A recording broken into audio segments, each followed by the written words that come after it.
नमस्कार दोस्तों, आज 14 अप्रैल 2020 फिर से वही बात, फिर आपसे एक वादा है कि नीट प्रीवियस पेपर का सॉल्यूशन का डेली एक वीडियो अपलोड करना है। दोस्तों स्टार्ट 5 अप्रैल से हुआ था, कल तक 5, 6, 7, 8, 9, 10, 11 को हम गोत मार गए थे, 12 और 13 और आज 14। 9वां वीडियो आज मैं शूट करने जा रहा हूं। इसमें टॉपिक है इलेक्ट्रिक सर्किट्स, जिसमें दोस्तों क्वेश्चन आपके पिछले 2013 से लेकर 2019 तक ऑलमोस्ट 25 क्वेश्चन आए हुए हैं। यानी आज हम 25 क्वेश्चन का जो सर्किट पे डिपेंड करते हैं उनका सॉल्यूशन करेंगे।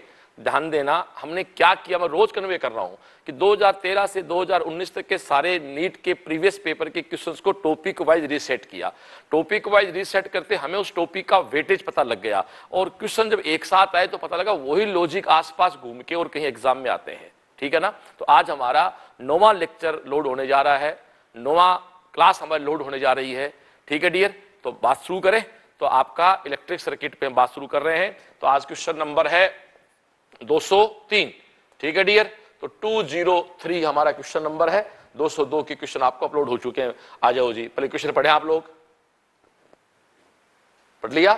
क्या कहता है, the resistance of the 4 arm PQRS in a Wheatstone bridge are 10 ohm, 30 ohm, 30 ohm, 90 ohm. ठीक है dear, okay, respectively the EMF and internal resistance of the cell are 7 volt and 5 ohm respectively. If the galvanometer resistance is 50 ohm, the current drop from the cell will be।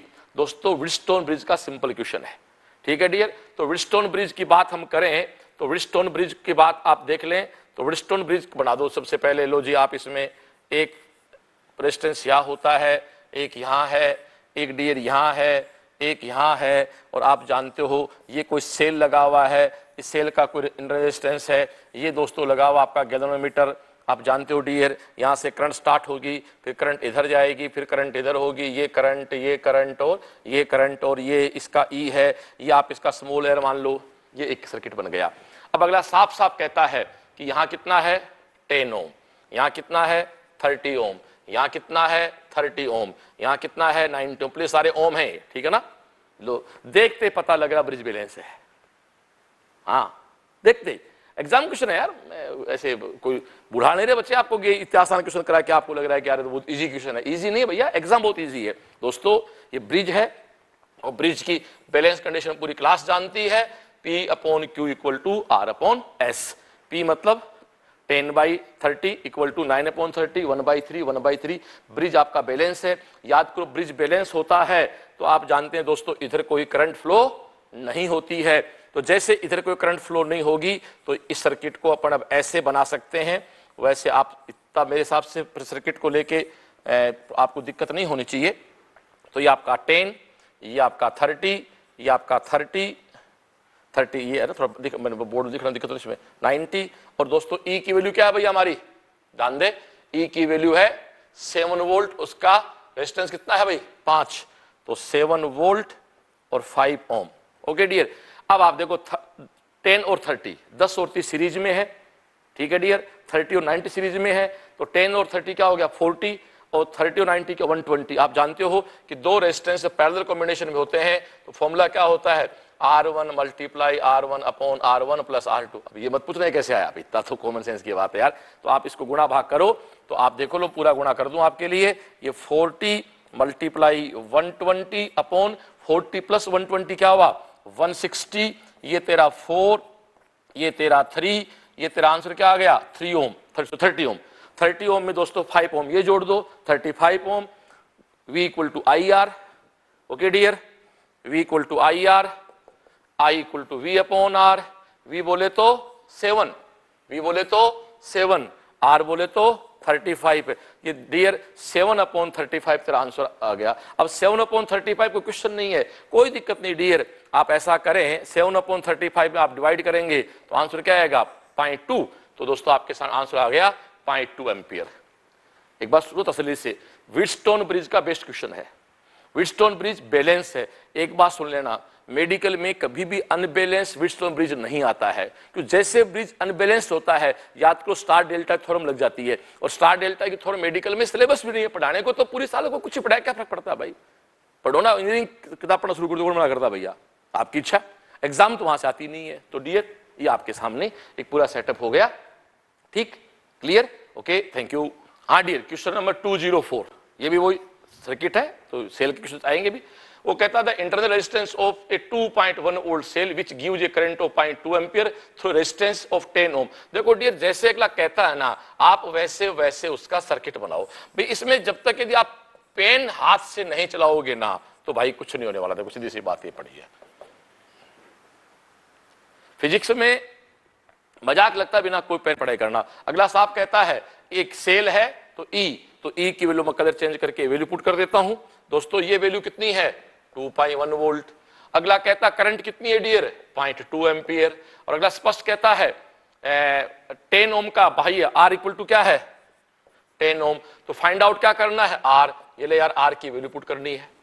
अब एक बात गौर कर, यहां से कोई current I चली, ठीक है ना, मैं थोड़ा सा तेरे लिए इसको डिफाइन कर दो अलग से, देख एक बार, एक मिनट, कोई जल्दीबाजी नहीं है मेरे को। ये तेरा आर है, ये तेरा आर है, ये तेरा आई है।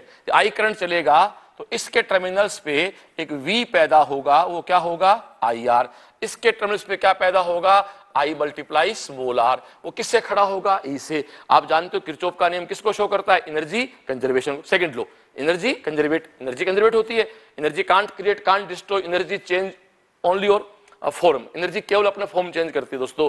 तो E इक्वल टू आपके सामने क्या आ गया, I R plus I R. Okay dear, बस अब तेरे सामने सब कुछ। अगले स्मॉल आर पूछा है, तो स्मॉल आर पूछा तो ले स्मॉल आर को इधर ले ले, ये तेरा E minus I are upon E minus I are. ठीक है डियर, आप एक बार प्लीज इसको दोबारा देखें, लिखने में थोड़ी सी। तो ये E equal to I R plus I R. तो आई आर इक्वल टू क्या है डियर, मैं तेरे लिए कर रहा हूं भाई, E equal to minus I R. तो आर क्या है दोस्तों, E माइनस आई आर, पूरी गुणा भाग तेरे लिए की जा रही भाई, बस। ओके, आजा, कलर चेंज करके अगले चल जाते हैं। तो स्मॉल आर का मान क्या रहे, E दोस्तों क्या है 2.1 माइनस आई कितना भैया 0.2, आर कितना डियर 10 अपॉन आई कितना है 0.2। तो तेरे सामने है 2.1, ये क्या हुआ 2, ये तेरा क्या है 0.2, ये तेरा क्या है 0.1 अपॉन 0.2, ये कैंसिल आउट, क्या हुआ 1/2। 1/2 का मतलब क्या होता है 0.5 ओम। तो इससे सेल का इंटरनल रेजिस्टेंस क्या हो गया डियर 0.5 ओम। पता अपने पूरी बात, बस इतना करने की जरूरत नहीं थी, फिर भी मैंने तेरे को पूरा समझा दिया। Okay, thank you.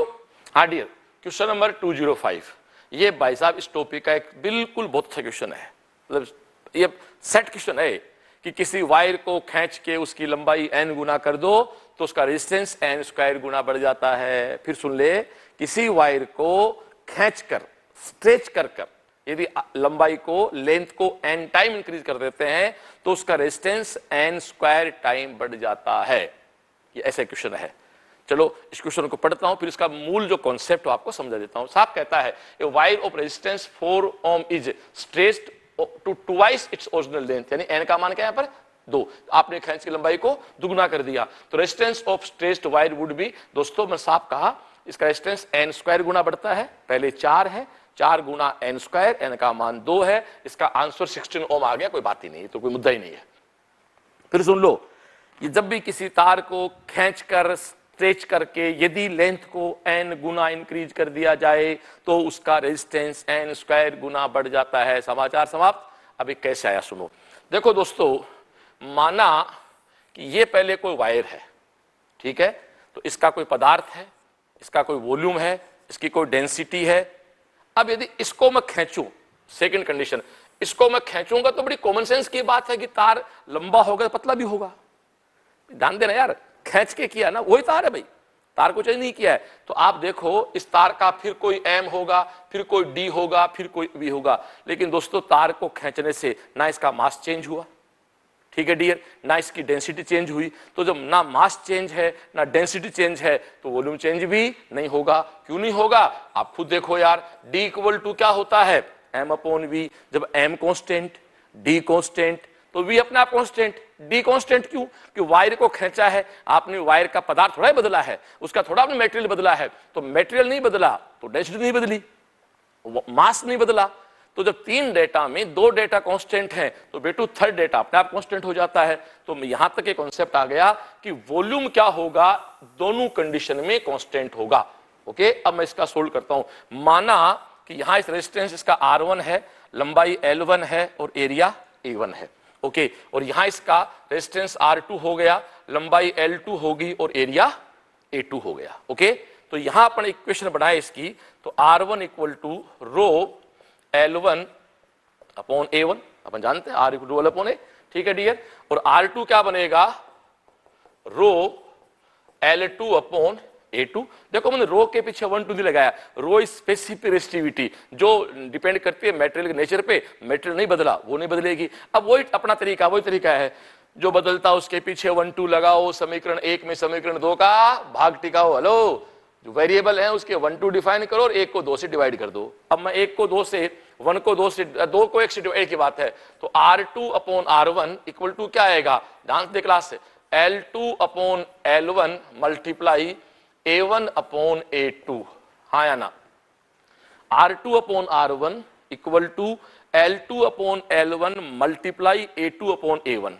अब आपके पास A2 और A1 नहीं है, आपके पास L1 तो है, माना कि L1 L है, तो L2 क्या हो गया, NL। अब तेरे पास A नहीं है ना, तो ले मैं इसको मिटा देता हूं तेरे लिए।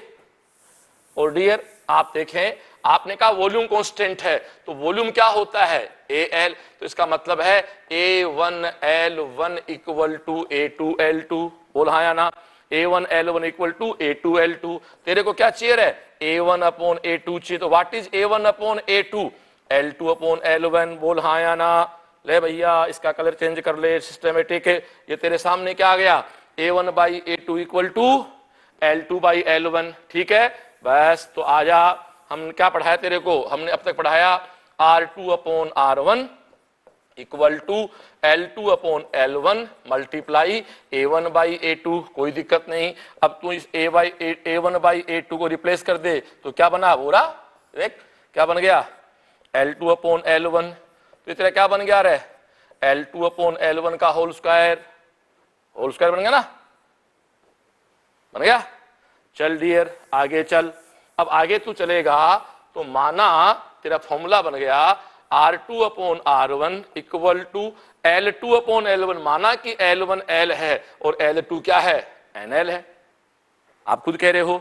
तो माना कि R डैश आपको निकालना है, R1 की वैल्यू R है, ये दोस्तों इससे कैंसिल आउट हो गया, दिस इज N स्क्वायर, तो R dash equal to N square R, ये फॉर्मूला बन गया। यानी इतना नहीं करना एग्जाम में बोले आदमी, किसी तार को खींच के n गुना कर दें तो उसकी लंबाई n गुना कर दें तो उसका रेजिस्टेंस, उसका प्रतिरोध n स्क्वायर गुना बढ़ जाता है, बोल हाँ या ना, पक्का। ओके थैंक यू दोस्तों। फिर यही सेम क्वेश्चन 219 नंबर के क्रम पे पहले लिया इसको, नीट 2017 में आ गया, फिर रिपीट हो गया, देखो हो गया रिपीट।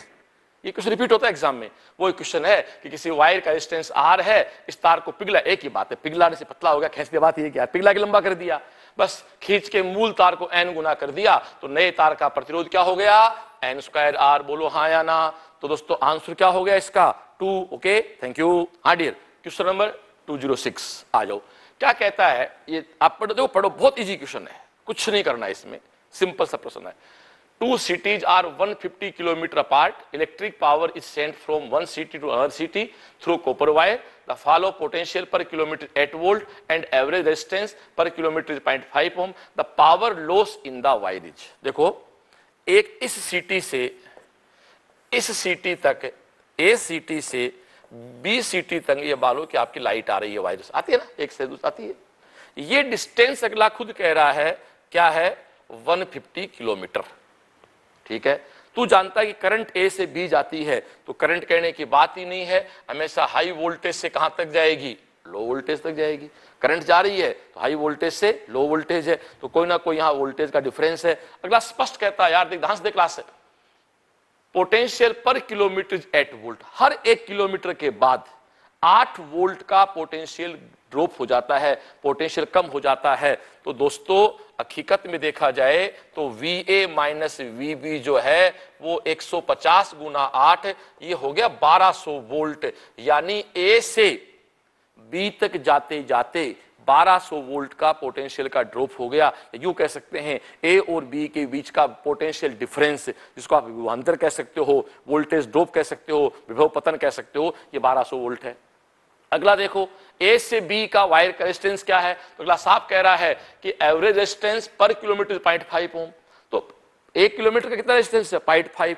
तो दोस्तों टोटल रेजिस्टेंस क्या हो गया, गुणा कर ले, मैं तेरे लिए कर दूं, तो 150 मल्टीप्लाई 0.5 तो 15.75, ये तेरे सामने क्या आ गया, 75 ओम हो गया ना।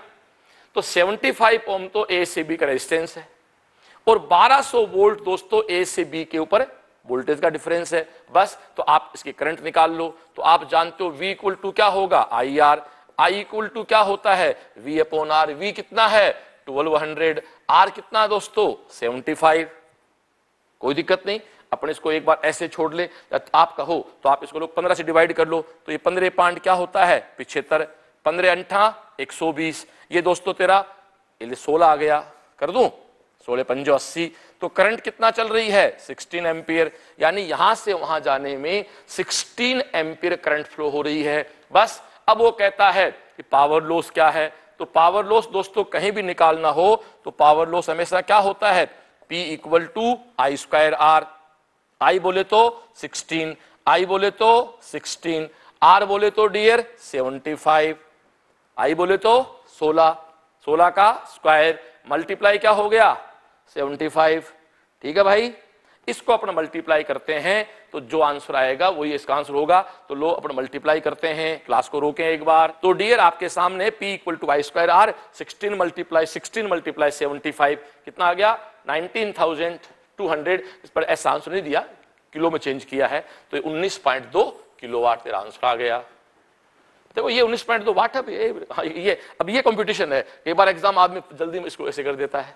ठीक है डियर, तो ये आपके सामने आपकी अपनी व्यवस्था है। Okay thank you. हाँ डियर, तो क्वेश्चन 207 ये है आपका दोस्तों क्वेश्चन मीटर ब्रिज पे।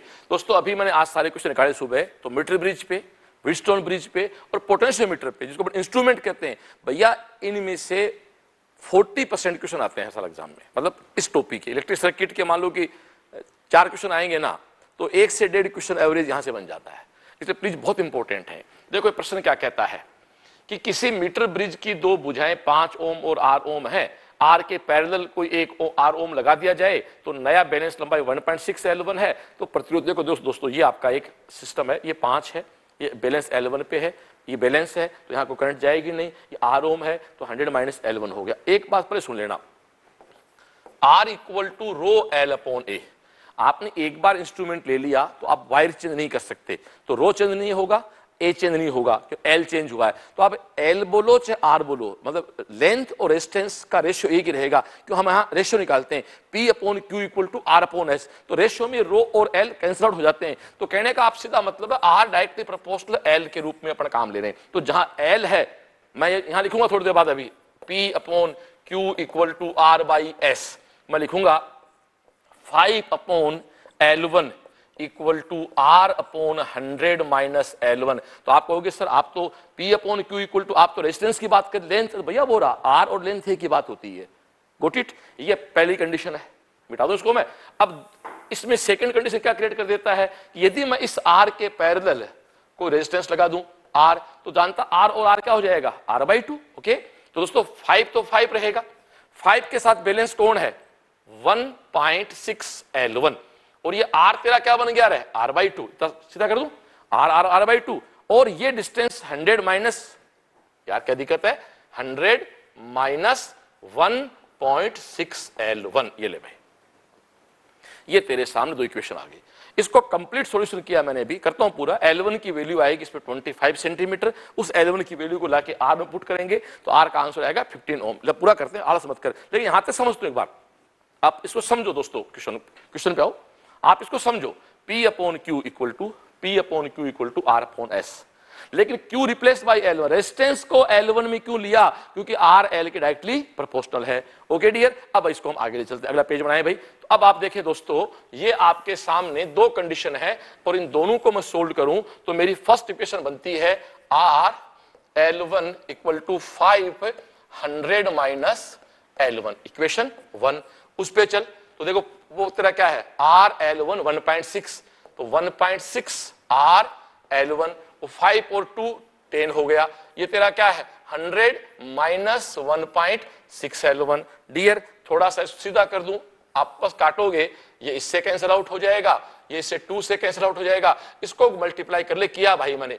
L1 का मान आएगा 25 सेंटीमीटर, इतना भैया तो टाइम वेस्ट बताऊंगा तेरा। इस L1 की वैल्यू यहां पुट कर दो, कर दी तो 5 L1 बोले तो 25 R, ये 100 माइनस L1 क्या 25, तो कितना हुआ 75। ये तेरा क्या है 3। ये ले मेरे dear friend R equal to 15 ohm. Exam की प्रॉब्लम भाई ये, मैं तेरे को बुला ले रहा हूं बच्चों की तरह कोई। Okay thank you.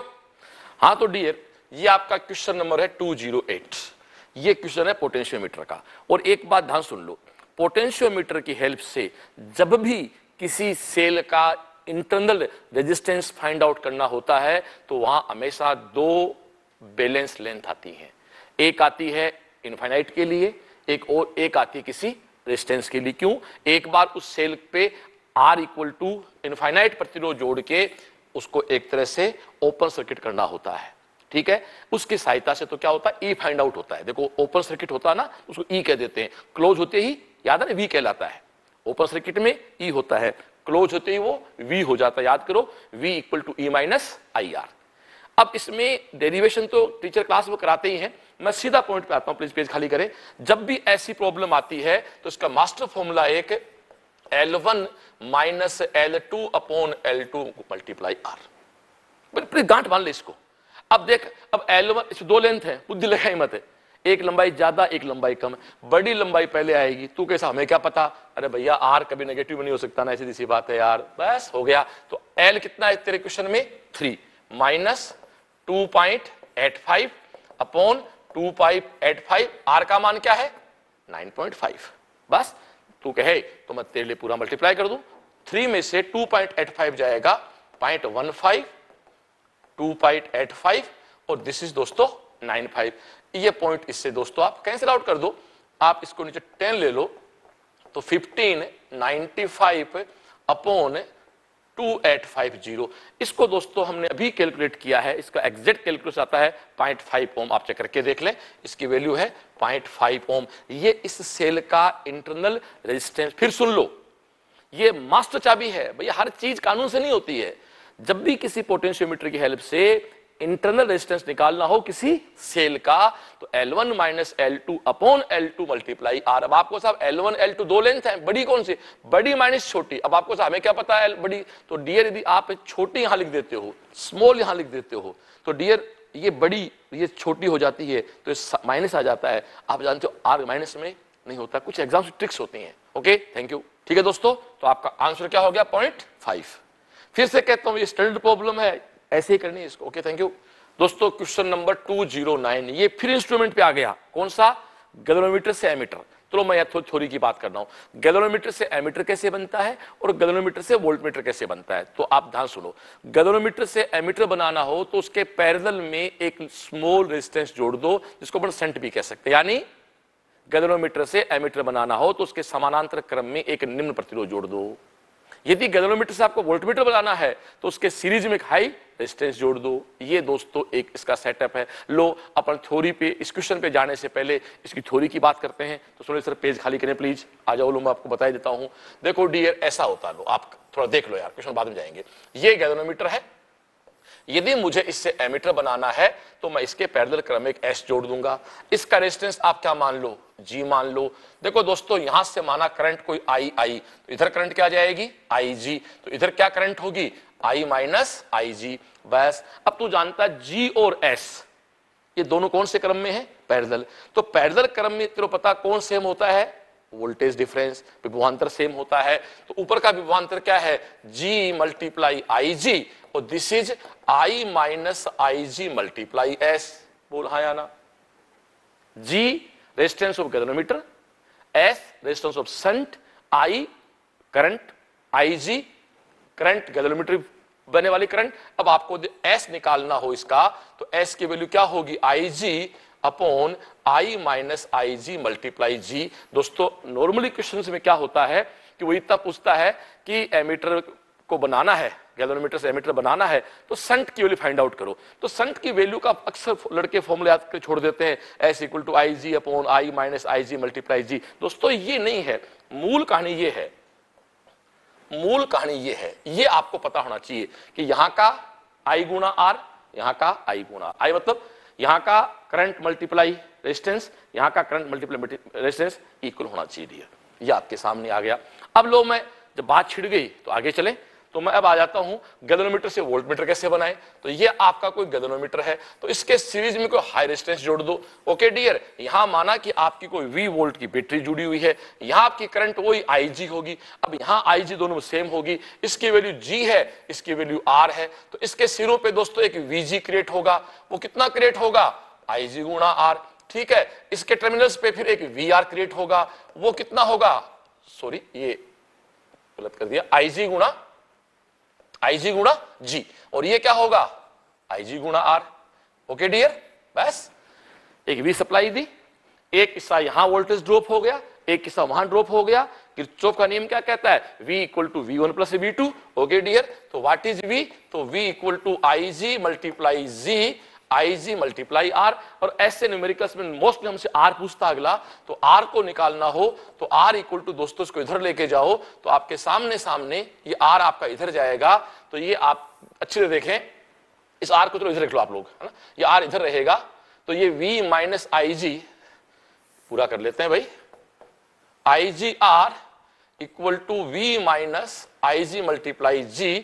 तो दोस्तों R इक्वल टू क्या हो गया, V upon IG minus G। लो जी, R equal to V upon IG minus G। लेकिन आप गौर करें, किसी स्टूडेंट को यदि ये फॉर्मूला याद है तो उसका काम नहीं होगा।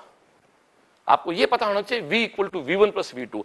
V का जो टोटल V है वो दो जगह डिस्ट्रीब्यूट हो गया, ये जानते हैं हम सब लोग, V1 प्लस V2 होता है, IG सीरीज सेम होता है, ये तक सर्किट पढ़ चुके आप लोग। IG को G से मल्टीप्लाई कर दो तो G एक्चुअल में ये IG multiply G plus IG multiply R। हमें R की वैल्यू फाइंड आउट करनी है, ये आपका दोस्तों R है, तो ये R इक्वल टू आपके सामने फिर लिख दो आपके स्पष्ट रूप से, R equal to V IG minus G। ये लो जी, क्लियर, ये अपने थ्योरी की बात होगी। अब वापस अपने क्वेश्चन पे आ जाते हैं अपन लोग। हाँ तो दोस्तों अब मैं आपके इस प्रश्न पे आता हूं, मैंने G से A आपको समझा दिया, G से B आपको समझा दिया। अब देखो क्या कहता है कि ये आपका G है, इसके पैरेलल नो डाउट एक S जोड़ना है, और यहां से कोई करंट चलेगी I, इसका एक हिस्सा इधर जाएगा, एक हिस्सा इधर जाएगा। ये समझा दिया, G और S पैरेलल है। और एक बात ध्यान देना, इस एमीटर का रेजिस्टेंस चाहिए। यहां कई बार बच्चे क्या करते हैं, S निकाल के छोड़ देंगे। दोस्तों S निकालना है, और S निकालने के बाद आप जानते हो कि पर रिजल्टेंट जो है वो क्या हो जाएगा, G multiply S upon G plus S। ध्यान चाहो क्लास का, केवल S नहीं पूछा मेरे से इसने, S तो वैल्यू ऑफ शंट है, बट वो कहता है value of ammeter, resistance value of ammeter बताओ। तो G और S कौन से कॉम्बिनेशन में पैरेलल है, तो G multiply S upon G plus S। Hint दे रहा हूं आपको मैं, गलती ना एग्जाम में कर लोगे आप लोग। आप एक काम करो यार, इसमें ये 0.2% का बड़ा कंफ्यूज कर रहा है, तो आप एक काम करो, माना कि ये करंट अपने चल रही है 100 एम्पियर, अपन इसको थोड़ा मॉडिफाई कर लेते हैं, 100 एम्पियर का यानी 0.2%, यानी 100 के पीछे 0.2, तो डियर इधर आपकी करंट जाएगी 0.2 I, और इधर 100 में से 0.2 कम करो तो कितनी होगी, 99.8 I तो सेम रहेगी, बात ही नहीं है। माना कि 100 एम्पियर करंट है, तो इस I को भी लिखने की जरूरत नहीं है, 0.100 एम्पियर करंट आपकी इधर से आ रही है, तो दोस्तों इधर माना कि 0.2 गई तो इधर 99.8 आएगी। ठीक है डियर, इसका टोटल क्या हो गया 100। बस हमें टोटल करना है, तो उसको 1 ले ले, 100 ले ले, कुछ ले ले, लेकिन तू PMT का स्टूडेंट है, मैं तेरे लेवल की बात कर रहा हूं। 0.2% 100 होती तो 0.2 जाती, ध्यान दे मेरे क्लास पे, 100 होती तो 0.2 जाती। मैं 100 मान लू नहीं यार, क्या दिक्कत है, मुझे डिवाइड करना है, डिवाइड करने के बाद कुछ संख्या ले, आंसर वही आना है, तो 0.2 इधर जाएगी, तो इधर माय डियर 99.8 आएगी। दोनों को जोड़ कर ले, सम आ गया। बस अब देख 0.2 multiply G equal to 99.8 multiply S. मुद्दे की बात तो ये है यार, जो मैं तेरे को अभी सॉल्यूशन में समझा चुका हूं कि ऊपर का आई मल्टीप्लाई आर, नीचे का आई मल्टीप्लाई आर। बिड़ो निकालना क्या तेरे को, निकालना तेरे को एस है, जी की टर्म में दे रखा, कोई दिक्कत ही नहीं है। तो एस इक्वल टू क्या है 0.2 99.8 मल्टीप्लाई जी।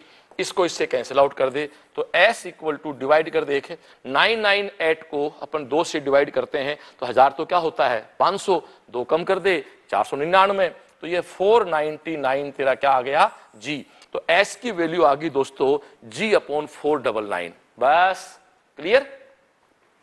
यहां मैंने एक तो ट्रिक लगाई है, मैंने 0.2% को 100 मान के कर लिया है। आप इसको कभी भी बताओ 100 में से पॉइंट, क्योंकि परसेंट किसके लिए होता है 100 के लिए, तो 100 में से 0.2 जाएगी तो 99.8 तो आपकी इजी होगी। बस ओके डियर। अब आप आगे आ जाओ। अब तू जानता है कि ये s की वैल्यू है, g में वैल्यू चाहिए, तो आपका रिजल्टेंट r क्या है, r क्या होता है g multiply s, g plus s। Okay, तो g तो क्या है g, s क्या है g बटे 499। और दोस्तों नीचे इस जी और एस का आप सम करो तो निश्चित रूप से थोड़ी सी कैलकुलेशन बड़ी होती है, आपका टाइम नहीं लेना चाहूंगा मैं। इसकी वैल्यू आएगी g/500, g/500। ये आपको थोड़ा सा याद रखना पड़ेगा, मतलब याद का कैलकुलेशन घर पे करनी होगी। कर लोगे? Thank you.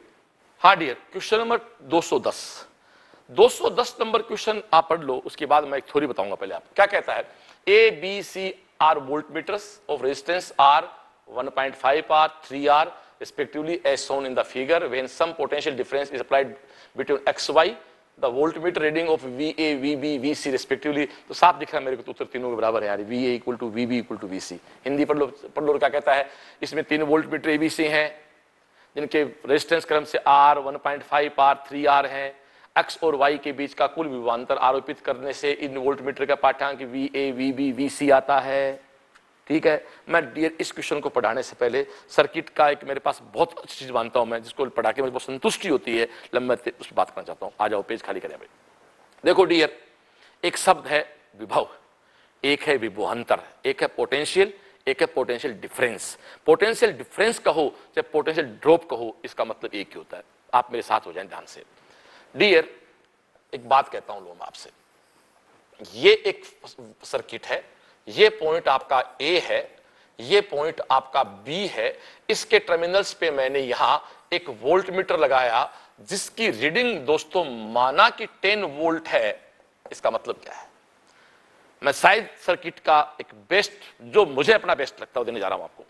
दोस्तों A से B की ओर एक वायर है जिसमें करंट फ्लो हो रहा है, एक पॉइंट A है, एक पॉइंट B है, करंट A से B की ओर जा रही है। इसका रेजिस्टेंस मान लो R, और आप जानते हो वोल्टमीटर हमेशा सर्किट क्या लगता है पैरेलल, याद है ना, एमीटर एक सीरीज में लगता है, वोल्टमीटर पैरेलल लगता है।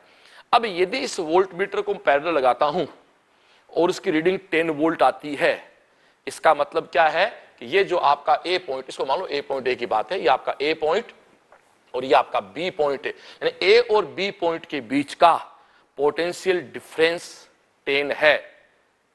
दोस्तों करंट हमेशा हाई वोल्टेज से लो वोल्टेज बहती है। इसका हिंदी ये है कि A से चल के B तक आते आते 10 वोल्ट की कमी हो गई, 10 वोल्ट का पतन हो गया, डीके हो गया, ड्रॉप हो गया। इसलिए इसको वोल्टेज डिफरेंस कहो चाहे वोल्टेज ड्रॉप कहो। यदि मेरे यारो A बिंदु का विभव सपोज करो 16 वोल्ट है, तो B का विभव दोस्तों 6 वोल्ट होगा। समझ लो, चलो ये क्वेश्चन। यदि A विभव एक, ओ भाई विभव एक बिंदु का गुण है और विभवांतर एक दो बिंदुओं का अंतर है। Voltage is property of A point end voltage difference property of a path. फिर साथ दे मेरा, A से B करंट जा रही है, हाँ या ना बोल, जा रही है, सुन ले। मुझे A और B के बीच का वोल्टेज डिफरेंस मेजर करना है, क्या लगाऊंगा वोल्टमीटर, और वोल्टमीटर लगाया तो ये 10 वोल्ट आया। इसका मतलब है A से B तक जाते जाते कितनी कमी हो गई 10 वोल्ट की। दोस्तों इसको अपन ऐसे V इक्वल टू IR भी कह सकते हैं, यानी ये 10 क्या है A और B के बीच I और R का मल्टीप्लिकेशन है, गुणा उनका। तो A यदि 16 वोल्ट है, भाई जब पूछ ले तेरे से, तो B कितना होगा 6 वोल्ट। क्यों, डिफरेंस क्या करना है 10 का करना। ओके क्लियर, ये तेरे सामने एक बहुत शानदार चीज है। ओके अब मेरे क्वेश्चन पे आता हूं मैं, आजा देख भाई, ये तेरे 3 वोल्ट मीटर हैं, तो इनको मैं ऐसे रेजिस्टेंस के रूप में चेंज कर दूं। तेरे लिए चेंज करता हूं, ये ले डियर, और ये पॉइंट तेरा y है, ये पॉइंट तेरा x है, ये तेरा r है, ये तेरा 1.5 r है, और ये तेरा 3 r है। एक पॉइंट यहां कोई p और बना दे ले, ठीक है। अब इसको अपन यदि मॉडिफाई करें तो तू इतना तो अकल रखता ना भाई, ये पॉइंट x है, ये पॉइंट अपना p है, ये पॉइंट y है, ये r है, ये दोस्तों 1.5 r और 3 r, ये दोनों कौन से क्रम में है? पैरेलल क्रम में है। आप जानते हो यहां जो v होगा वही v यहां होगा, क्योंकि पैरेलल v सेम होता है। अब इसका r रिजल्टेंट क्या निकलेगा? इस इतने हिस्से का r निकाल ले, कौन मना करता है? 1.5 मल्टीप्लाई 3 अपॉन 1.5 प्लस 3, ये कितना है? 4.5। ये कितना है? 4.5। r का r रहेगा, तो ये जो r डैश है किसके इक्वल आ गया? r के। तो मेरे भाई ये भी r है, तो x और p के बीच भी r है, p और y के बीच भी r है, और इन दोनों की वैल्यू सेम होगी, तो सारे वोल्ट मीटर का रीडिंग क्या आएगी? v। तो va equal to vb equal to vc आपका आंसर हो गया। क्लियर? Thank you. हाँ डियर, फिर से क्वेश्चन 211, फिर से पोटेंशियोमीटर आ गया। AIPMT 215 में पोटेंशियोमीटर बहुत काम करते हो। अखी के देखा जाए क्वेश्चन करीब किस पे आ रहे हैं? इंस्ट्रूमेंट पे आ रहे हैं। सीरीज कॉम्बिनेशन पता होना चाहिए, पैरेलल कॉम्बिनेशन पता होना चाहिए, करंट का डिवीजन पता होना चाहिए, वोल्टेज का डिवीजन पता होना चाहिए, वोल्टेज डिफरेंस का पता होना चाहिए, और आपको इंस्ट्रूमेंट और आता क्या सर्किट भाई? पूरी साल जो हम लोग कॉपियां बनाते हैं वो तो हमारी मजबूरियां होती है टीचर्स की, भैया क्वेश्चन कराने पड़ते हैं। आज वो पढ़ो क्वेश्चन क्या है। अगला कहता है potentiometer wire has length 4 metre and resistance 8 ohm. The resistance that must be connected in series with the wire and an accumulator of EM 2 volt so as to get a potential gradient 1 millivolt per centimeter on the wire is। आजा देख भाई, पढ़ ध्यान से। वो कहता है एक पोटेंशियोमीटर की लंबाई 4 सेंटीमीटर। अब सुन, सबसे पहले मैं तेरे पोटेंशियोमीटर का मास्टर फॉर्मूला बताऊं। ये होता, देख मास्टर डायग्राम ये होता है इसका। ये तेरा E, ये तेरा R, ये तो एक ही होता है, और ये तेरा R डैश, ये रियोस्टेट है, ये नहीं है तो जीरो कर देंगे। ये मास्टर फॉर्मूला है, मतलब ये मास्टर डायग्राम है, कोई दिक्कत नहीं। R डैश बहुत बार जीरो होता है। और ये दोस्तों आपका इसका A पॉइंट है, ये इसका B पॉइंट है, इस वायर की लंबाई L है, माना इसका रेजिस्टेंस R है, इसकी मोटाई A है, इस पदार्थ की रेजिस्टिविटी रो है, तो वायर है कोई, ये कोई ना कोई वायर है, सीधी सी बात है, ये कोई वायर है हमारा जो हमने यहाँ जोड़ रखा है। ठीक है डियर। अब जो क्या कहता है, साफ कहता है वायर की लंबाई 4 मीटर और रेजिस्टेंस 8 ओम। 4 मीटर रेजिस्टेंस क्या है? 8, तो पर मीटर कितना हो गया? 2। दोस्तों यहां एक फॉर्मूला आता है, रो इक्वल टू 2 ओम पर मीटर। ये है, यानी प्रत्येक 1 मीटर रेजिस्टेंस कितना है? सॉरी गलत कर दिया, 2 ओम पर मीटर। रो इक्वल टू 2 ओम पर मीटर, यानी हर 1 मीटर का रेजिस्टेंस कितना है? 2 ओम। अगला कह रहा है, अब वो कहता इसके श्रेणी क्रम में 2 वोल्ट विद्युत भाग बल का सेल जोड़ दिया। E का मान क्या जोड़ दिया? 2 वोल्ट। ठीक है, और एक प्रतिरोध जोड़ा गया, ये R डैश जोड़ दिया, जिससे इस तार पर विभव प्रवणता, देखो ध्यान दे, वायर की लेंथ कितनी है? 4 मीटर, रट्टा मत मारो। रेजिस्टेंस कितना है? 8 ओम। मेरे काम आएगा, रो निकाल ले पहले। रो है यूनिट लेंथ का रेजिस्टेंस, यूनिट लेंथ का रेजिस्टेंस। तो जब 4 मीटर का 8 ओम है तो 1 मीटर कितना हुआ? 2 ही तो हुआ ना, तो 2 ओम पर मीटर कर दिया मैंने। अब कहता है इसके सीरीज में 2 वोल्ट का सेल जोड़ दिया तथा एक प्रतिरोध R डैश जोड़ दिया। स्मॉल r इसने जीरो कर दिया, स्मॉल r कुछ नहीं है, कुछ नहीं बोल रहा है, तो रेजिस्टेंस 0 है बस। जिससे इस तार की विभव प्रवणता, ध्यान दो, इस तार की पोटेंशियल ग्रेडिएंट है वो 1 मिली वोल्ट पर सेंटीमीटर है, जिसको मैं अक्ष कहता हूं।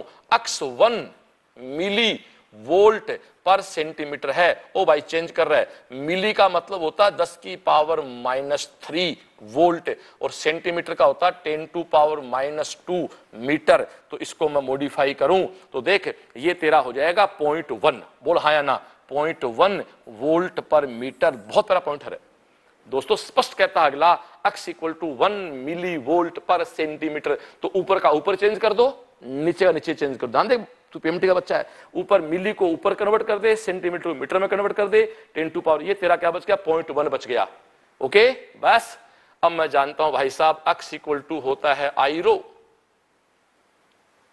x इक्वल टू आई रो, आई बोले तो x बोले तो 0.1, आई बोले तो पता नहीं, रो बोले तो 2। तो दोस्तों i equal to 0.1/2, I equal to तेरे सामने आई इक्वल टू आ गया 1/20 एम्पियर, यानी इस तामझाम में जो करंट बह रही है वो कितनी है, 1/20 एम्पियर बह रही है। बस क्लियर, 1/20 एम्पियर करंट बह रही है।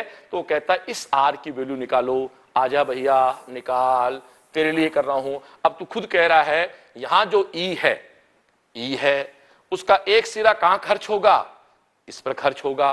कितना खर्च होगा, आई गुना आर। एक सिरा इस पे खर्च होगा, कितना खर्च होगा, आई आर डैश। भूल जा फिजिक्स क्या कहती है यार, ई है वो कहां ड्रॉप होगा, एक वायर पे होगा, एक आर डैश पे होगा। ई बोले तो 2 वोल्ट, आई बोले तो 1/20, आर बोले तो तेरे सामने 8, प्लस आई बोले तो 1/20, आर डैश बोले तो तेरे को फाइंड आउट करना है।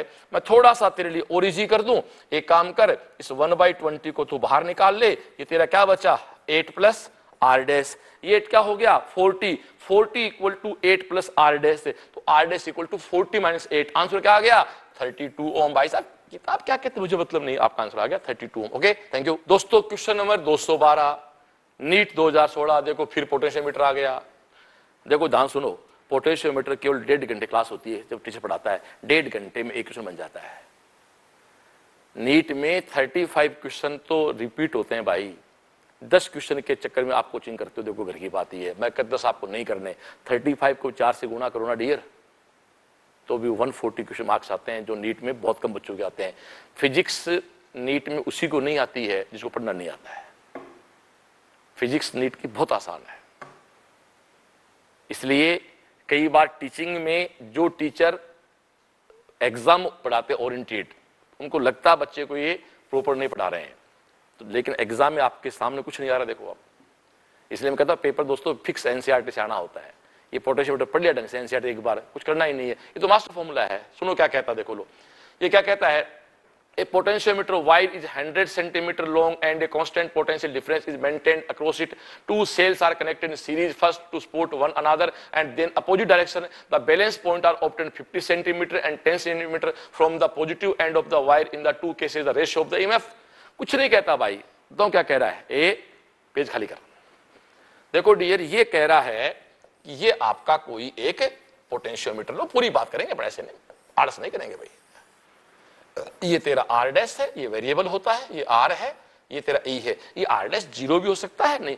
अब साफ कहता है इसके साथ मैं 2 सेल इस प्रकार से जोड़ूं और उनको मैं बैलेंस करूं तो कोई लंबाई माना कि L1 आई। और मैं इस डायग्राम को तेरे दोबारा बना दूं, फिर वो कहता है, ये स्टैंडर्ड फॉर्मूला भाई, एक डांस सुना क्लास, ये एक बार याद करने के बाद बार बार नहीं करना होता एग्जाम के लिए। फिर वो कहता है कि इनके टर्मिनल्स को मैं से चेंज कर दूं और फिर मैं जोड़ूं गैल्वेनोमीटर से, फिर कोई बैलेंस लंबाई निकालूं तो L2 आ गई। इस न्यूमेरिकल में तू कुछ भी नहीं बदल रहा, केवल बैटरी के टर्मिनल चेंज कर रहा है। एक फॉर्मूला होता है किसी भी टॉपिक का अक्ष, मतलब पोटेंशियोमीटर का एक अक्ष होता है जो तू चेंज एक प्रक्रिया कर सकता ही नहीं। बस यहां तेरा माना कि E1 है, ये तेरा माना कि E2 है, तो E1 E2 किस पे बैलेंस हो रहे हैं, L1 पे। तो किससे मल्टीप्लाई करेंगे, अक्ष से।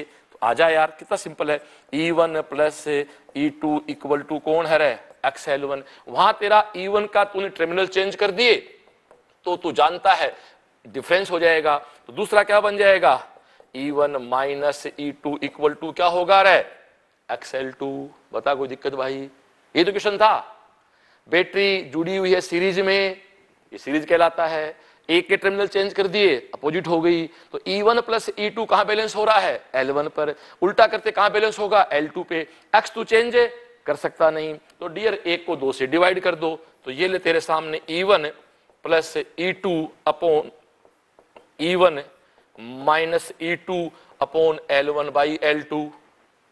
ठीक है डियर, मुझे क्या चाहिए इसका, E1 E2 चाहिए, कोई दिक्कत नहीं भाई। E1 E2 निकालना हो तो आ जाओ जी। आपको इसका क्या निकालना है, बैटरी का E1 आपको बैटरी का निकालना है, तो दोनों सेलों के ईएमएफ का अनुपात चाहिए, वही बात है E1 E2 अनुपात चाहिए। तो डियर इसमें आप देखो यहां तक स्टेप लाने के बाद यदि मैं इसको एक ट्रिक से सोल्व करता हूं, जिसकी ट्रिक आप सीधी जानते हो, तो डियर इसको आगे बढ़ाऊं तो इसका फॉर्मूला बनता है E1 बट्टे E2 बराबर L1 प्लस L2 बट्टे L1 माइनस L2। फिक्स है।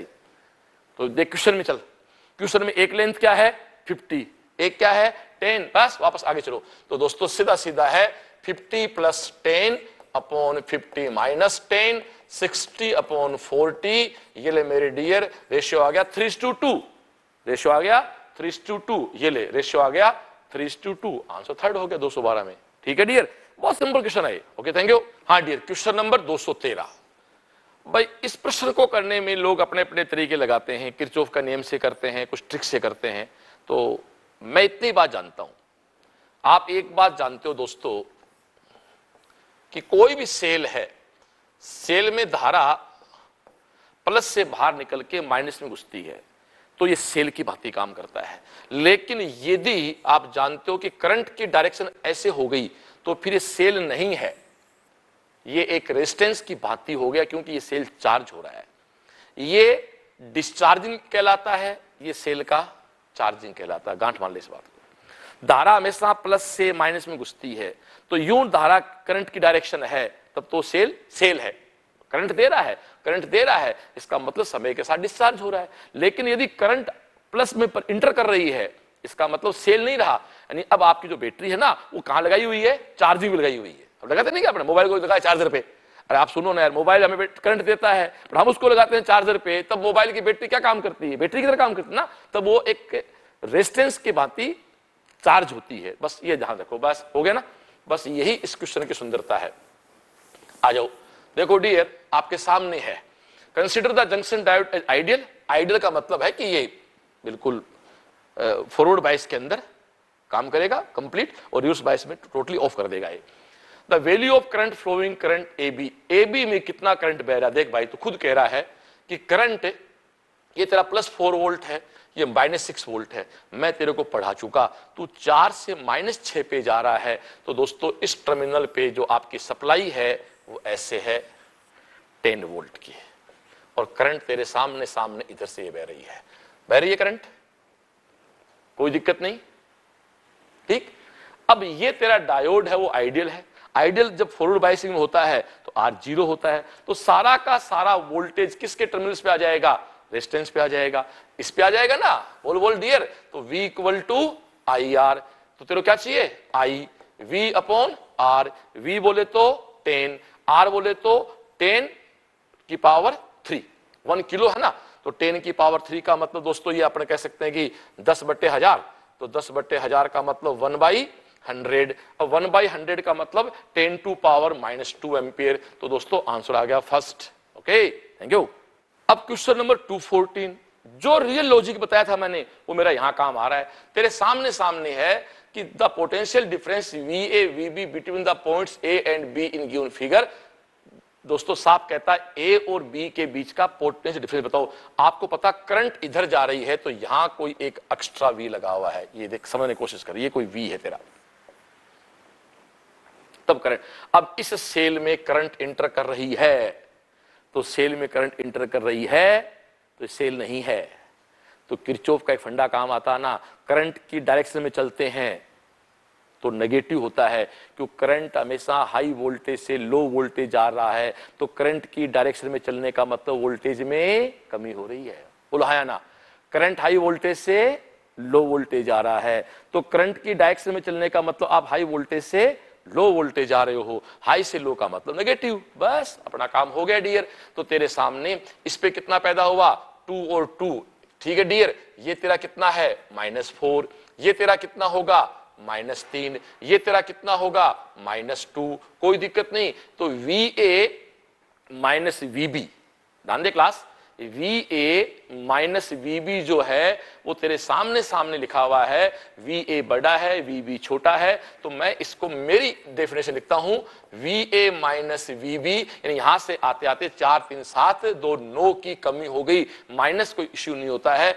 नो वोल्टेज का अगला साफ कहता है A ज्यादा है B कम है, तो डियर आपके सामने क्वेश्चन हो गया VA minus VB equal to 9। Okay, thank you दोस्तों। क्वेश्चन नंबर 215 क्या कहता है, filament bulb 500 watt 100 volt is to be used in a 230 volt main supply when at resistance R is connected in series it works perfectly and the bulb consumes 500 watt the value of R is। यहां एक बात सुनो सबसे पहले, bulb पे आने से पहले, बल्ब पे दोस्तों लिखा होता 500 वाट, जिसका हकीकत से कोई मतलब नहीं है। बल्ब फ्यूज हो गया, गली में फेंक दिया, तो भी उस पे 500 वाट लिखा हुआ है।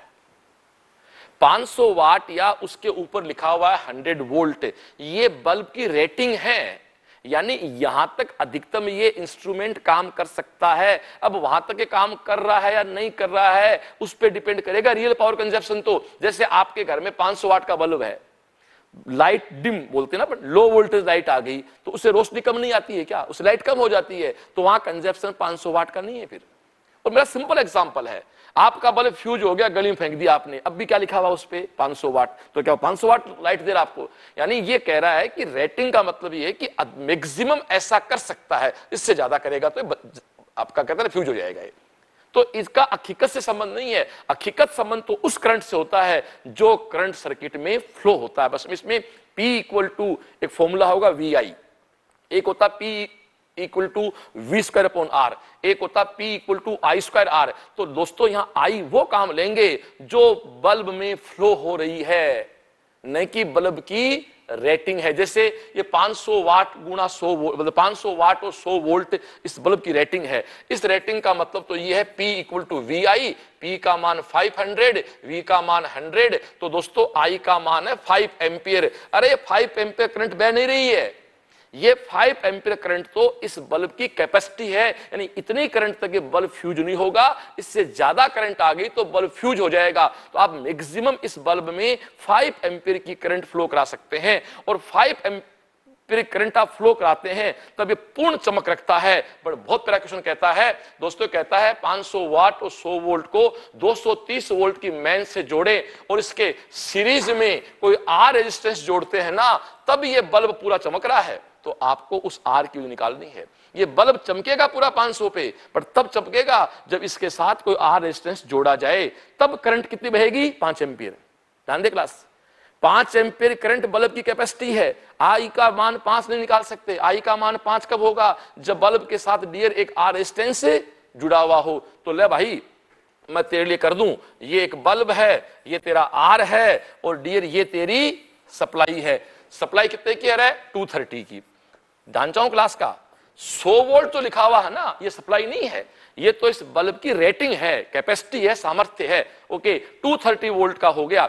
इस बल्ब का रेजिस्टेंस कितना है? आजा निकाल ले, तेरा 500 और ये 100, इससे तो रेजिस्टेंस निकाल ले। हाँ, रेजिस्टेंस फिक्स होता है, एक बार बल्ब बना दिया तूने, उसका फिलामेंट जो है उसका R 5 ओम, 5 ओम रहेगा। लाइट आए लाइट नहीं आए, स्विच ऑफ हो स्विच ऑन हो, P इक्वल टू क्या है dear? V square by R। V क्या है? 100 मल्टीप्लाई 100। तेरे को R चाहिए तो R चाहिए दोस्तों, इसको क्या कर दे? V स्क्वायर बाई P कर दे। तो P कितना डियर? 500। ये तेरा 5 बार गया, ये तेरा 20 आ गया, तो R की वैल्यू क्या आ गई डियर? 20। बहुत सही है ना, P दे दिया, V दे दिया। P equal to V square by R, R equal to V square by P। 100 multiply 100 500, 5 बार गया 20 हो गया। तो डियर इसका कितना रेजिस्टेंस है?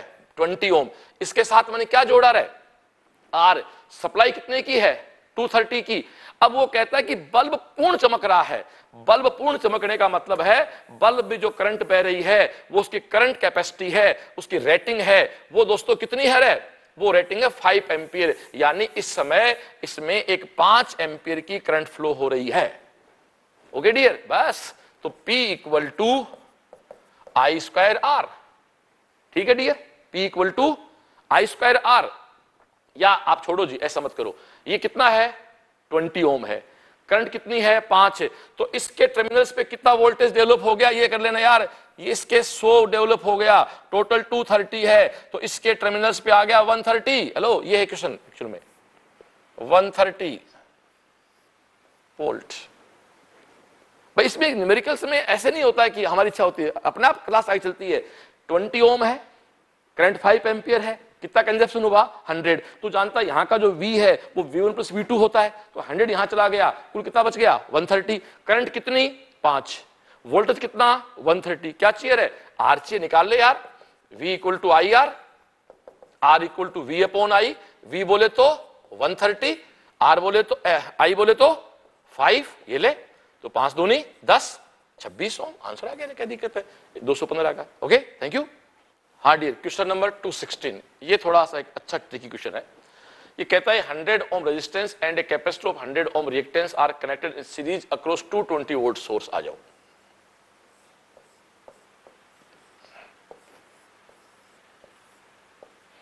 सोर्स क्या डियर 220 वोल्ट, ये क्या है 100 ओम, ये भी क्या है 100 ओम। एक बात आप जानते हो ना, एसी में जब कुछ नहीं लिखा होता है तो डेटा हमेशा किस में होते हैं, आरएमएस में होते हैं। ये बात ध्यान रखना, हमेशा पीक में डेटा नहीं होते कभी, आरएमएस में। 220 वोल्ट एटोमिक है, किस में, ये आरएमएस में है। बस डियर, अब कहता है when the capacitor is 50% charged the peak value of the displacement current is.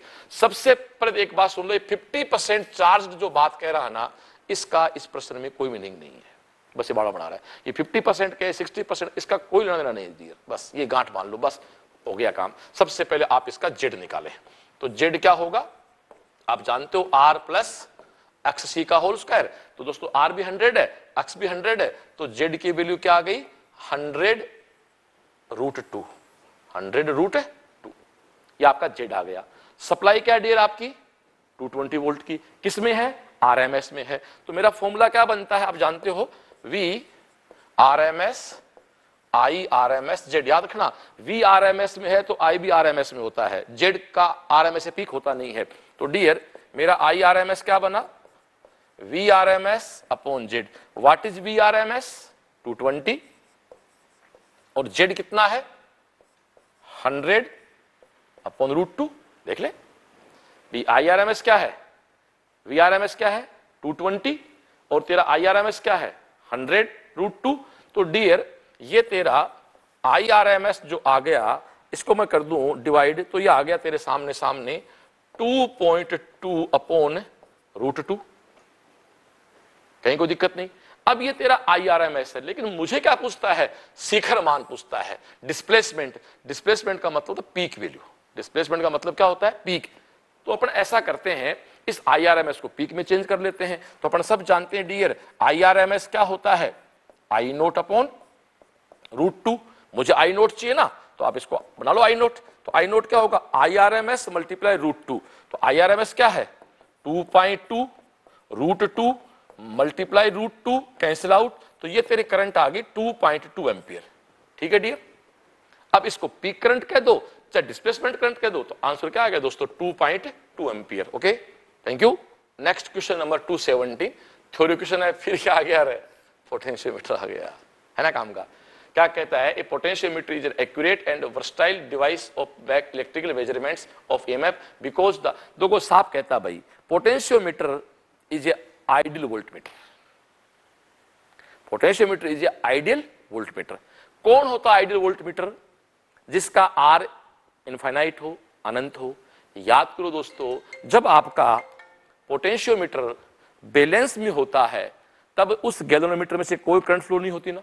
जब कोई करंट फ्लो नहीं होती, इसका मतलब क्या है, ओपन सर्किट। ओपन सर्किट क्या होता है, आर इक्वल टू इन्फिनिटी है। तो फिर सुन लो, potentiometer is a ideal voltmeter. ये लाइन बनती है, हु इज आइडियल वोल्टमीटर, याद करो, ideal ammeter R equal to 0, ideal voltmeter R equal to infinity. और पोटेंशियोमीटर नल पॉइंट डिफ्लेक्शन के हिसाब पे काम करता है ना। अरे नल पॉइंट डिफ्लेक्शन होता है ना इसके अंदर, बस वो ढूंढ लो कहां है। साफ साफ ये है पोटेंशियल ग्रेडियंट ना, गैल्वेनोमीटर धारा प्रवाहित स्थिति, ये रहा गैल्वेनोमीटर में धारा, ये रहा condition of no current flow, तो कोई करंट फ्लो नहीं होती है, यानी उसमें कोई करंट नहीं है दोस्तों। Okay, thank you. हाँ दोस्तों 218, इसका आंसर भाई गलत है, इसमें पहले क्लियर करो सब लोग, ये गलत है, इसका आंसर 4 एम्पियर है भाई। सुनो क्या कहता है, यहां एक सर्किट दिखाया गया है, figure shows circuit that contains 3 identical resistors with resistors are 9 ohm each to identical inductors with L2 millihenry and the ideal battery 18 volt the current I through a battery just after the switch closed, just after the switch closed। दोस्तों जैसे ही switch close करोगे due to induction यहां current flow नहीं होती है, तो ये open circuit हो जाते हैं। ये भी ओपन सर्किट हो गया, ये भी ओपन सर्किट हो गया, तो करंट यहां से चली, करंट यहां से चली, करंट यहां भी आएगी, करंट यहां भी जाएगी, करंट यहां भी जाएगी। ओके डियर, और ये करंट ऐसे फ्लो होके इधर आएगी। तो कहने का मतलब ये है कि आपके सामने सामने क्या होगा डियर, ये दो रेजिस्टेंस हैं, ये कौन से क्रम में आ गए, पैरेलल क्रम में हो गए। तो R और R दोस्तों कितना हो गया 4.9 है ना, तो 9 का आधा क्या हो गया 4.5। V equal to I R, I equal to 18/4.5, 18/45 4 ampere होता है। इसमें ऐसा कोई आंसर नहीं है, तो मेरे हिसाब से इसका आंसर 4 एम्पियर होना चाहिए। अब क्वेश्चन की लैंग्वेज को थोड़ा बहुत मॉडिफाई करके अपन मिलाना चाहें तो 2 एम्पियर कर सकते हैं, बट मैं तो इसको कहूंगा इसका आंसर दोस्तों 4 एम्पियर। Okay thank you. हाँ दोस्तों, क्वेश्चन नंबर 219 देखो, पहले करवा दिया, वही है किसी तार की लंबाई को खींच के n गुना कर दिया जाए तो रेजिस्टेंस n² गुना बढ़ जाएगा। ये लो जी, बोलो थैंक यू। ओके हाँ, तो डियर क्वेश्चन नंबर 220 एक अच्छी अपने आप में ठीक सी प्रॉब्लम है, शॉर्टकट प्रॉब्लम है।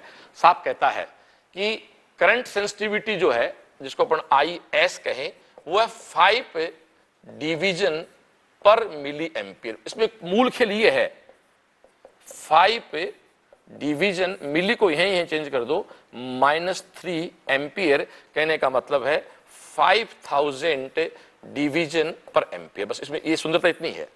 आगे पूछता दोस्तों वोल्टेज सेंसिटिविटी, तो वो क्या होती है VS, वो अगला साफ कह रहा है 20 डिवीजन पर वोल्ट, कोई दिक्कत नहीं है। अगला R पूछता है, तो इसमें सीधी सी बात दोस्तों, यहां आप गड़बड़ कर सकते हैं, आप कहेंगे V equal to I R और R equal to V/I, but V/I दोस्तों सेंसिटिविटी है, तो उल्टा होता है इसके अंदर।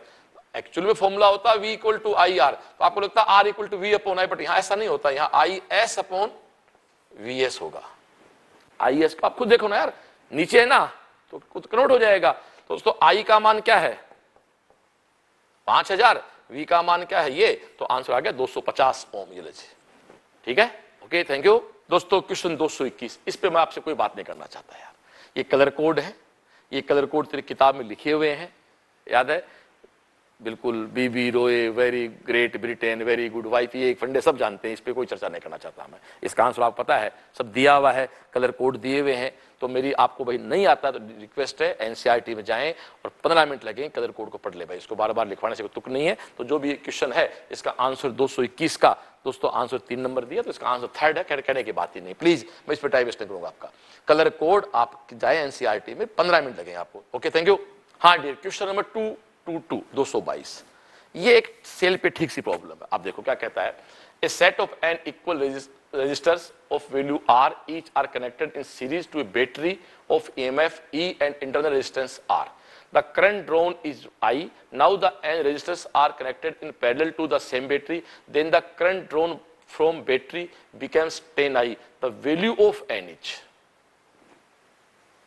ठीक है dear, value of n each। n क्या है देखो दोस्तों, क्या कहता है, n सर्वसम प्रतिरोध का समुच्चय जिसके प्रत्येक का प्रतिरोध R है, श्रेणीक्रम विद्युत भागबल E तथा आंतरिक प्रतिरोध R की किसी बैटरी से संयोजित है, बैटरी से ली गई धारा I है। अब इन n प्रतिरोधों की पार्श्व क्रम में इसी बैटरी से जोड़ दिया जाता है, तो बैटरी से ली गई धारा 10I है, तो n का मान क्या होगा। हाँ तो डियर, ये प्रश्न पढ़ने के बाद थोड़ा अजीब सा लगता है। देखो इसकी आप पढ़ लो एक बार, प्रश्न को पढ़ लिया। इस प्रश्न का मतलब यह है कि कोई ई बैटरी है जिसका इंटर रेजिस्टेंस R है, इसके साथ R रेजिस्टेंस के n रजिस्टर सीरीज जुड़े हुए हैं। कहने का मतलब यह है कि ये टोटल NR है और यहां करंट I फ्लो हो रहा है। ये पहला केस है। सेल का EMF E है, उसका इंटरनल रेजिस्टेंस कैपिटल R है, और वो कहता R के n रेजिस्टेंस इसके सीरीज जुड़े हुए हैं, तो R n बार आया तो क्या हो गया NR। तो ये आपका हो गया दोस्तों। तो इसकी जो I की इक्वेशन बनेगी वो बनेगी E/R plus NR, equation number 1। आ जा डियर, कलर चेंज कर ले। अब वो कहता उसी बैटरी से वही आर रेजिस्टेंस पैरेलल जोड़ दूं, तो आप याद करो R R R N time है और पैरेलल ऐड होते हैं तो R dash equal to R by N हो जाता है। आजा वही बैटरी, यहां कोई चेंज नहीं, बस फर्क कितना है कि ये जो तेरा आर डैश बना ये तेरा आर बाई एन बन गया, ये जो तेरा आर डैश बना ये इसको आर डबल डैश कह दे, इसको तू आर डैश कह दे तेरे समझने के लिए, ये R double dash R by N बना। याद कर रहे आर आर वैल्यू के एन रजिस्टर यदि सीरीज जोड़े जाएं तो रिजल्टेंट एन आर होता है और उनको पैरेलल जोड़ा जाए तो आर बाई एन होता है। ये करंट दोस्तों, अब यहां कोई करंट है उसको आप I2 कह दो, इसको आप I1 कह दो, ठीक है। तो I2 की वैल्यू क्या आएगी E अपॉन दिस। अगला साफ कहता है जी I1 को I कहूं तो I2 क्या है तेरी 10I। बस इसको एक बार बोर्ड खाली करें तो दोस्तों मैं पूरा सोल्व कर दूं तो I1 को मैं I कहता हूं तो this is E R plus N are.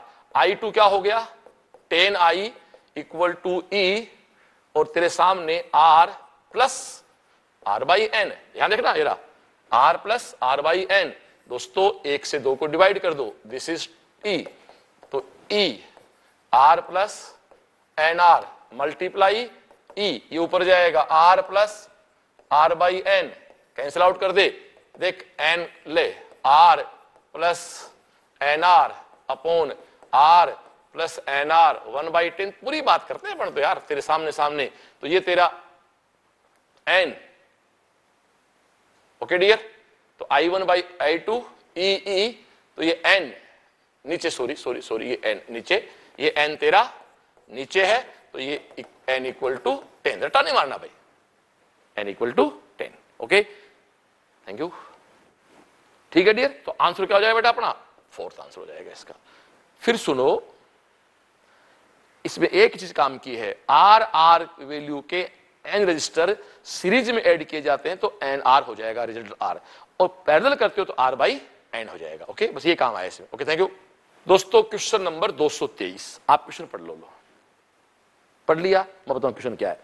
वो कहता मेरे पास एक जैसे एन सेल है, बैटरी बोल दो सेल बोल दे की बात है, सेल बैटरी चीज होती है। वो कहता मेरे पास एक जैसे एन सेल एल बैटरी है, तो उसका प्रत्येक का ई और स्मॉल आर है, उनको मैंने जोड़ा सीरीज में और सीरीज जोड़ के उसको मैंने शॉर्टकट कर दिया, ठीक है ना, शॉर्ट सर्किट कर दिया उसको मैंने। इसका दोस्तों मतलब ये होता है, इसका मतलब ये है, ये बैटरी, ये इसका आर, ये बैटरी, ये इसका आर, ये बैटरी, ये इसका आर, ये डैश डैश चलेंगे इससे, और यहां मैंने इनको किसी शॉर्ट सर्किट का मतलब होता है ये आर मेरा क्या है 0 है। तो इस सर्किट का टोटल ई क्या है, ई कितनी बार आया एन बार, तो इस सर्किट का ई डैश कितना हो गया एन ई। ये क्या है आर आर आर कितनी बार आया एन बार, कौन से क्रम में आया सीरीज में, तो आर डैश क्या हो गया एन आर। बस डियर, तो आई इक्वल टू क्या है यार, सीधी सी बात है N E upon N R, ये कैंसिल आउट है तो इसमें कहीं एन नहीं आ रहा है आई, तो आंसर क्या हो गया फोर्थ। आई का एन से कोई रिलेशन नहीं है, ओके थैंक यू। हाँ दोस्तों क्वेश्चन नंबर 224, ये थोड़ा सा क्वेश्चन 19 में आया ध्यान है मेरे को, लास्ट पेपर के बाद हम डिस्कस कर रहे थे, अधूरा कह सकते हैं। यहां आपको बोलना पड़ेगा एमीटर और वोल्टमीटर दोनों आइडियल है, नहीं तो क्वेश्चन का आंसर नहीं आता। पर मजबूरी है कि चारों ऑब्जेक्ट को देखने के बाद उसका मीनिंग थोड़ा सा खत्म हो जाता है, बट इस क्वेश्चन की एग्जैक्ट लैंग्वेज तब बनेगी जब ammeter voltmeter both are ideal. Ideal मतलब value of resistance ammeter for 0, voltmeter for infinity. तो सिंपल क्वेश्चन है, ये कहता है एमीटर वोल्टमीटर की रीडिंग्स क्या है, तो तू खुद देख यार, ये तेरा आइडियल है तो इधर कोई करंट फ्लो नहीं होगी, तो पूरा 10 का 10 इस पे आ जाएगा, ठीक है, तो ये तेरा 10 वोल्ट हो गया। अब यहां वो एक कहानी है कि ये तेरा 10 वोल्ट, इस पे भी 10 वोल्ट, इस पे भी 10, यदि आइडियल नहीं होता तो दोस्तों कुछ यहां कंजप्शन होता, लेकिन अपने इसको आइडियल मानना पड़ेगा। कारण क्या है कि हमारे पास ऑप्शन ऐसा एक ही है कि V1 equal to V2, I1 equal to, I तो समान है, आई तो कहने की बात नहीं, I1 इक्वल टू I2 है, but V1 equal to V2 तब है डियर, ये गांठ मान ले, मैं फिर से कहता हूं, ये मजबूरी है कि टिक एक पे लगाना पड़ेगा मेरे को, बट हकीकत इसका आंसर ये है कि V1 V2 तब इक्वल होंगे जब आपका V2 है वो या V1 है वो दोनों आइडियल वोल्टमीटर हो, और करंट तो स्पष्ट है, यहां भी वही I है वहां भी वो I2 है, ठीक है डियर, ओके थैंक यू। दोस्तों क्वेश्चन 225 नीट 19 में आया, कुछ नहीं करना दोस्तों। वो कहता कौन सा यार आपका प्रोटेक्शन डिवाइस है तो पता है यार, फ्यूज होता है। सेकेंड आंसर हो गया, बात ही नहीं है कोई। ओके नेक्स्ट दोस्तों 226 इजी क्वेश्चन है। In which of the following device the eddy current effect is not used. Eddy current magnet में, इलेक्ट्रिक हीटर में कोई मतलब नहीं रहा। हीटर आपको फर्नेस में चाहिए फर्नेस या इलेक्ट्रिक ब्रेक तो होते हैं किससे, ईडी करंट से होते हैं।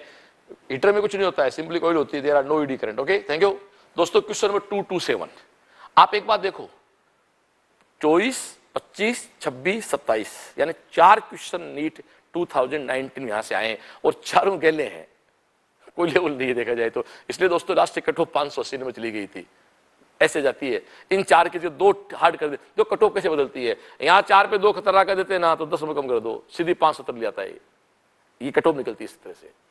तो मान के चलना कि 220 नीट 2020 की कट ऑफ 540 से ऊपर नहीं जाने वाली है, क्योंकि एनटीए वाले भी परेशान हो गए लास्ट इतनी कट ऑफ देके। बाकी कोरोना के चक्कर में गड़बड़ हो जाए, पर कोरोना क्या करे, पेपर तो बन गए भैया, बने हुए पड़े, एग्जाम तो नहीं है। ओके आ जाओ 227, इस ध्यान से पढ़ो प्रश्न को। जो क्या कहते दोस्तों, ये कहता 6 similar bulbs are connected as a shown in figure with a DC source है, तो साफ दिख रहा डीसी सोर्स है, of EMF E at 0 resistance, the ratio power consumption by the bulbs when all are glowing। देखो क्या कहता दोस्तों, ये आपके 6 बल्ब है, ठीक, बिल्कुल एक जैसे बल्ब है, कोई दिक्कत नहीं। P पावर है इसकी, सबकी पावर P जो भी है, कोई गड़बड़। पहला कहता all are glowing, सारे चमक रहे हैं। और इन situation when 2 from section A and 1 from section B, अगले में क्या है 2 फ्रॉम ए सेक्शन, यानी यहां से 2 और बी से 1। तो आपको उन दोनों के बीच दोस्तों पावर का रेशो निकालना है। देखो आप जानते हो दोस्तों, बल्ब की पावर का जो कॉम्बिनेशन होता है वो रेजिस्टेंस का उल्टा होता है। तो आप देखो इस बल्ब की power P P P P P P के 3 बल्ब हैं, पैरेलल हैं, तो रूल किसका लगेगा, सीरीज का। तो कितना हो जाएगा 3P। ये भी कितना है 3P। अब 3P कौन से क्रम में आ गए, सीरीज में, तो फिर रूल किसका आएगा, आर के पैरेलल का। तो क्या हो गया 3P/2 दोस्तों। तो पहले जो P है वो है 3P/2, क्लियर। दूसरी बार क्या कह रहा है कि ए सेक्शन के तो 2 चालू हैं, तो 2 चालू हैं तो P क्या हो गया 2P, और बी सेक्शन का 1 चालू है, तो 2P और P कौन से क्रम में है, सीरीज में। तो फिर लगाओ पैरेलल, तो वो 2P और P है, तो वो क्या होगा 2P × P/3P, तो वो 2P/3 होगा। ठीक है दोस्तों, तो P फाइनल बाद वाला क्या है 2P/3 बस। अब अगला क्या पूछता है, इन दोनों कंडीशन में आपको इनका रेशियो निकालना है। तो भैया रेशियो निकाल दे, 3P/2 × 3/2P। तो मेरे हिसाब से इसका आंसर आ गया दोस्तों 9:4। दो आपका 4th आंसर आ गया 9:4। तो कहीं कोई दिक्कत नहीं दोस्तों, 9:4 बिल्कुल सही आंसर दिया है। हाँ तो डियर मैं यहाँ एक बात फिर कहता हूं, मैंने कल भी क्लास में कही थी, हमारे सिलेबस में 5 प्रकार के कॉम्बिनेशन है। एक तो L और R का है, एक KPC का है। R का जिसको याद है, जैसा R का जोड़, R का जो फॉर्मूले होते हैं यानी सीरीज में R1 + R2 + R3 और पैरेलल 1/R2 + 1/R2 + 1/, वैसा ही कोइल की L का होता है। स्प्रिंग का K, बल्ब का P, कैपेसिटर का C, ठीक इसका उल्टा होता है। इसलिए सबको याद नहीं करना, KP LR एक तरफ है और KPC एक तरफ है। Okay thank you. हाँ तो दोस्तों आज 14 अप्रैल 2020, 14 अप्रैल 2020 को हमने इलेक्ट्रिक सर्किट की 2013 टू 2019, 2013 से लेके 2019 तक के फिजिक्स के प्रीवियस पेपर सर्किट वाले टॉपिक के सोल्व किए। आप देखो इतने आसान क्वेश्चन एग्जाम में आते हैं, मतलब एक भैंसा खत्म हो गया स्टूडेंट का। दोस्तों आज 14 अप्रैल है, ये वीडियो अभी शूट हो रहा है, ये आपके पास कल 15 को सुबह आ जाएगा अपलोड होके। अब मैं इस वीडियो के माध्यम से एक बात आपसे और कहने जा रहा हूं, कल 15 अप्रैल 2020 को शाम 6:30 बजे मैं मेरे CLC सीकर के फेसबुक पेज पे लाइव आऊंगा, ताकि 16 अप्रैल को होने वाली ऑनलाइन क्लासेज के बारे में आपको पूरा बताया जा सके। मैं वीडियो स्पष्ट कर दूं, 16 अप्रैल से CLC 11th-12th foundation and target courses medical और IT दोनों की ऑनलाइन क्लासेज शुरू करने जा रही है, जिसका प्रोसेस ये है CLClive.in पे जाएं, रजिस्ट्रेशन कराएं और 10,000 रुपीज टोकन मनी के रूप में फीस जमा कराएं। जो लॉकडाउन खत्म होने के बाद जब आप इंस्टीट्यूट आओगे तो आपकी जो भी फीस डिसाइड होगी आफ्टर स्कॉलरशिप उसमें वो एडजस्ट हो जाएगी। ठीक है डियर, तो अभी 14 अप्रैल है, मैं शूट करे ये आपके पास 15 अप्रैल को आएगा। 15 अप्रैल शाम 6:30 बजे CLC सीकर के फेसबुक पेज पे आप लाइव रहें, ताकि 16 अप्रैल से शुरू होने वाली लाइव क्लासेज के बारे में, ऑनलाइन क्लासेज के बारे में आपको बताया जा सके। ठीक है डियर, ओके। तो अपन बातें करते हैं कल 15 अप्रैल शाम 6:30 बजे CLC सीकर का फेसबुक पेज, एक हमारा CLC सीकर पे यूट्यूब है, आप उसको सब्सक्राइब करें, पेज को लाइक करें, जुड़े रहें। आपकी CLC दोस्तों, आप संकल्पित रहें, आपकी CLC समर्पित है। थैंक यू, जय CLC।